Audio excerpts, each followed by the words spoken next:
ಸೂರ್ಯರಶ್ಮಿ ಶಿವಲಿಂಗವನ್ನ ಸ್ಪರ್ಶಿಸುವ ಕೌತುಕವನ್ನ ಕಣ್ತುಂಬಿಕೊಳ್ಳೋಕೆ ಬೆಂಗಳೂರಿನ ಗವಿಪುರಂನಲ್ಲಿರುವಂತಹ ಗವಿ ಗಂಗಾಧರೇಶ್ವರ ದೇಗುಲಕ್ಕೆ ಭಕ್ತ ಸಾಗರ ಹರಿದು ಬರ್ತಾ ಇದೆ. ಈಗಾಗಲೇ ಸಾವಿರಾರು ಭಕ್ತರು ಈ ಕೌತುಕವನ್ನ ನೋಡೋಕೆ ಕಾತರರಾಗಿದ್ದಾರೆ. ಸಂಜೆ 5:19 ವೇಳೆಗೆ ಶಿವಲಿಂಗದ ಮೇಲೆ ಸೂರ್ಯರಶ್ಮಿ ಹಾದು ಹೋಗಲಿದೆ. ಈ ವಿಸ್ಮಯಕಾರಿ ದೃಶ್ಯವನ್ನ ಕಣ್ತುಂಬಿಕೊಳ್ಳೋಕೆ ಸಾವಿರಾರು ಭಕ್ತರು ದೇವಸ್ಥಾನದಲ್ಲಿ ಸೇರಿದ್ದಾರೆ. ಬೆಳಗ್ಗೆಯಿಂದಲೇ ಶಿವದೇವರಿಗೆ ವಿಶೇಷ ಪೂಜೆ ಅಭಿಷೇಕವನ್ನು ನಡೆಸ್ತಾ ಇದ್ದಾರೆ. ದಕ್ಷಿಣದಿಂದ ಉತ್ತರ ಧ್ರುವಕ್ಕೆ ಪಥವನ್ನ ಬದಲಿಸುವ ಸೂರ್ಯದೇವ ಅದಕ್ಕೂ ಮೊದಲು ಗವಿ ಗಂಗಾಧರೇಶ್ವರನಿಗೆ ನಮಿಸುತ್ತಾನೆ ಅನ್ನುವ ಪ್ರತೀತಿ ಇದೆ.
ಸೂರ್ಯನ ರಶ್ಮಿ ಶಿವಲಿಂಗವನ್ನ ಸ್ಪರ್ಶಿಸುವಂತಹ ಕೌತುಕವನ್ನ ನೋಡಿಕೊಳ್ಳೋಕೆ ಕಣ್ತುಂಬಿಕೊಳ್ಳೋಕೆ ಬೆಂಗಳೂರಿನ ಗವಿಪುರಂನಲ್ಲಿರುವಂತಹ ಗವಿ ಗಂಗಾಧರೇಶ್ವರ ದೇವಸ್ಥಾನಕ್ಕೆ ಭಕ್ತ ಸಾಗರ ಹರಿದು ಬರ್ತಾ ಇದೆ.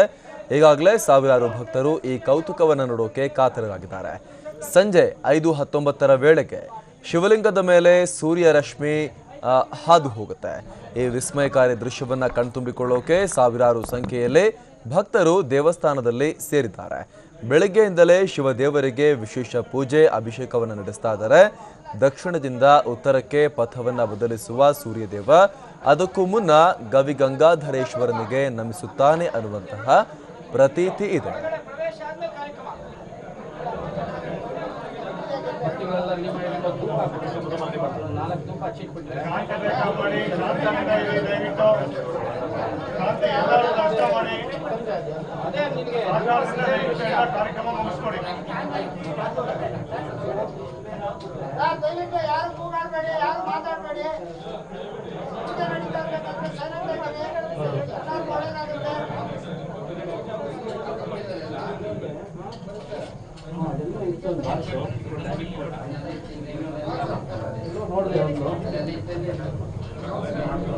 ಬಾಕ್ಸ್ ಧೂಪ ಇದು ಇನ್ನೂ ವಿಶೇಷ ಅದು ಬೇಗ ಸಣ್ಣ ಆಗಕ್ಕೆ